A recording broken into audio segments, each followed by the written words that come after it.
Bienvenue mes bien-aimés. Aujourd'hui, c'est votre tableau préféré qui va vous accueillir. Retour vers le passé. Nous allons nous remémorer les objectifs que l'on s'était fixés en début d'année, avant de commencer notre leçon d'orthographe. Essayez de lire encore une fois vos principaux objectifs. Allez, renforcez la confiance. Dans cette vidéo, nous allons travailler sur la lettre G, les sons G et J. Essayez de vous rappeler les symboles. Le premier, le son G. Et le deuxième, c'est le son J. Les objectifs de notre leçon: savoir orthographier les sons G et J. C'est-à-dire qu'on doit apprendre à écrire correctement les mots contenant la lettre G. Et bien sûr, c'est très important aussi de savoir lire les différents sons de la lettre G. Voulez-vous découvrir les secrets de cette lettre?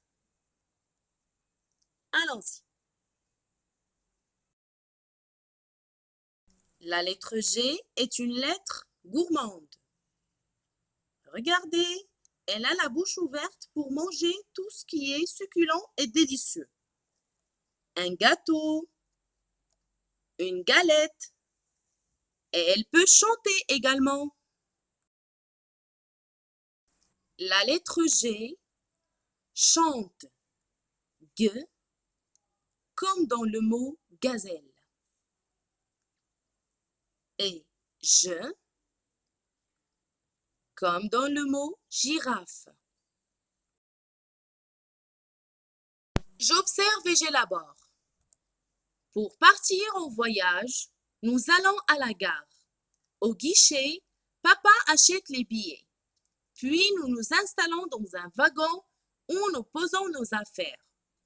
Mon frère n'arrête pas de bouger et de déranger les gens. Comme c'est l'heure du goûter, mon père nous emmène boire une orangeade dans le wagon-restaurant.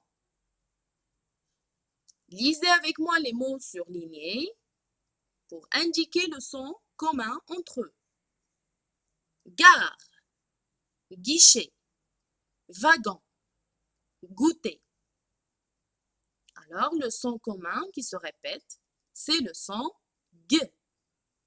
Très bien. Première question de cette rubrique. Quelles voyelles sont placées juste après la lettre G? Les lettres placées sont A, O, U. C'est les trois voyelles A, O, U. Très bien, ils sont placés juste après la lettre G pour entendre le son G. Deuxième question. Devant quelle lettre a-t-on écrit GU pour avoir le son G? Regardez bien le mot où il y a GU, c'est guichet. Alors la lettre, c'est la lettre I. Très bien, donc on doit écrire GU avant la voyelle I pour entendre le son G. Troisième question. Repère d'autres mots où tu vois la lettre G. Quels sons entends-tu lorsque tu les prononces? Alors, cherchez avec moi d'autres mots où il y a la lettre G. On a ici voyage, bouger, déranger, les gens et orangeade. Très bien.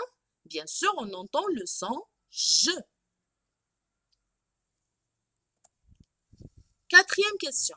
Devant quelle lettre a-t-on écrit GE pour avoir le son J? Devant quelle lettre? Regardez où il y a GE. C'est dans le mot orangeade. Donc, c'est devant la lettre A. On écrit GE pour avoir le son J.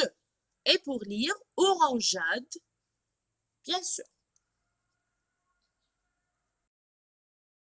Je retiens le son G.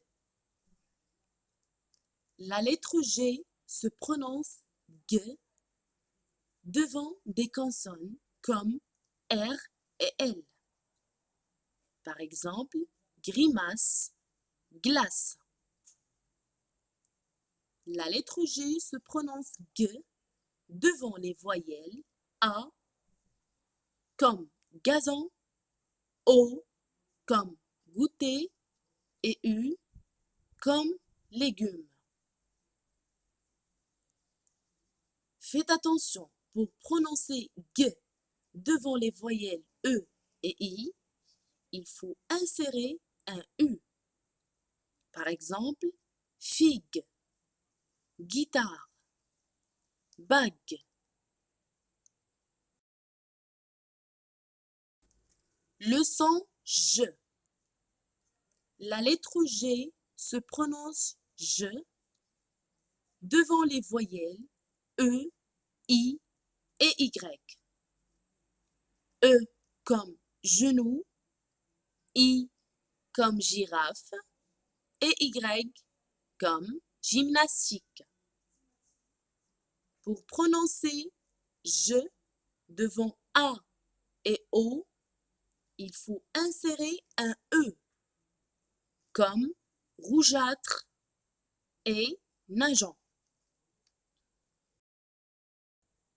Une petite application pour mes petits-enfants. Première activité.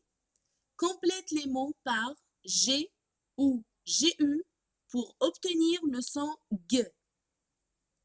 Fatigué, égal, vinaigre, bague, guitare, chagrin. Allez-y, c'est très facile. Il faut seulement un peu de concentration. Deuxième activité. Complète les mots par G ou GE pour obtenir le son je. Un plongeon, des bourgeons, le magicien, un pigeon, rugir, une nageoire. Et faites attention, vous avez deux possibilités. Écrire la lettre G ou bien écrire GE. Allez, bon courage! Voici des devinettes pour vous divertir un petit peu. Le contraire de lourd. On le mange à la récréation. Attention, elle peut piquer. Elle sert à effacer tes erreurs. Sur ton cahier, elle est à gauche de la feuille. Bien sûr, les réponses de ces devinettes contiennent la lettre G. Mettez pause dans la vidéo et prenez votre temps. Et s'il vous plaît, restez toujours aussi curieux et actifs que vous pouvez. Notre leçon d'orthographe est terminée. J'espère que ça a été clair pour vous, mes chers élèves. Profitez de vos journées à la maison et explorez des choses qui vous passionnent. J'espère vous revoir bientôt. À plus!